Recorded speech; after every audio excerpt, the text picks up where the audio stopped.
Right, for his reaction to the early closure of the Eraring coal-fired power station, let's bring in business commentator Terry McCrann, joining me now from Melbourne.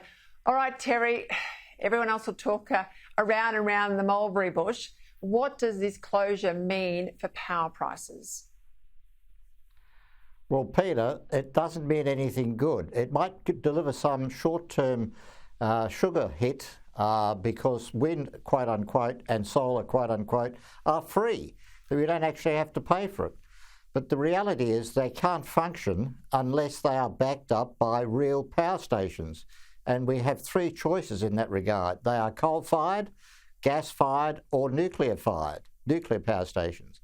And unless and until we actually put in place a program to replace each and every coal-fired power station with one of those three sorts, my preference, and I think I've got a suspicion that your preference would be a modern, low-emissions coal-fired power station, but certainly one of coal, gas or nuclear.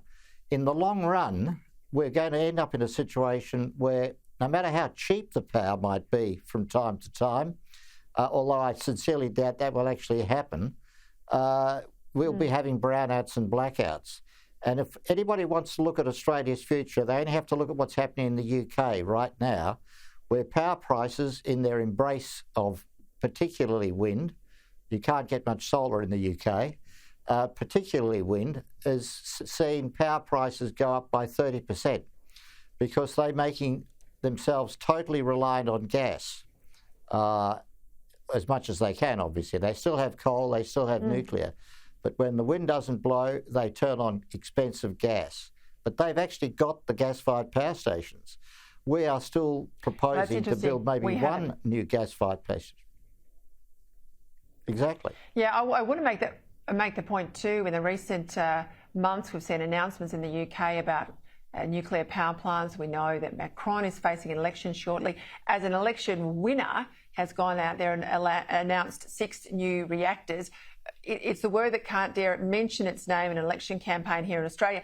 Matt Keane says it's all right though, Terry. Calm down. We've got a big battery on the way.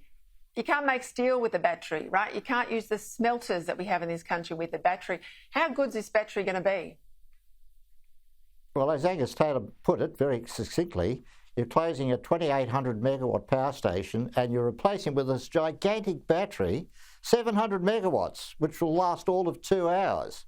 You better hope that the wind only stops blowing for 2 hours in that case until you can recharge it.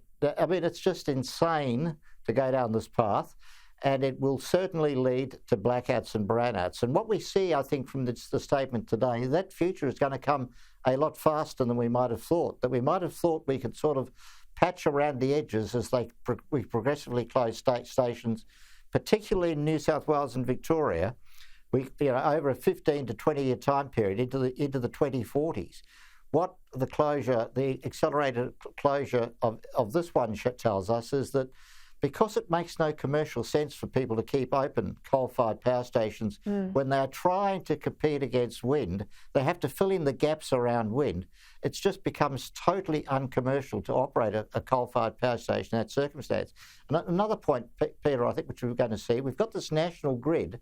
We're seeing the stations close in Victoria and New South Wales, and ultimately that means we rely on Queensland's power stations to keep things going. I think we're likely to see a replay of closed borders, this time for power rather than for COVID. As we go into this world, it'll be dog eat dog. Every state trying to keep the lights on and not be able to rely on that national grid. Well, you have idiotic policy. We reap what they sow. I tell you what, Terry McCrann, thank you for that analysis tonight. Straight on the back of that big decision today.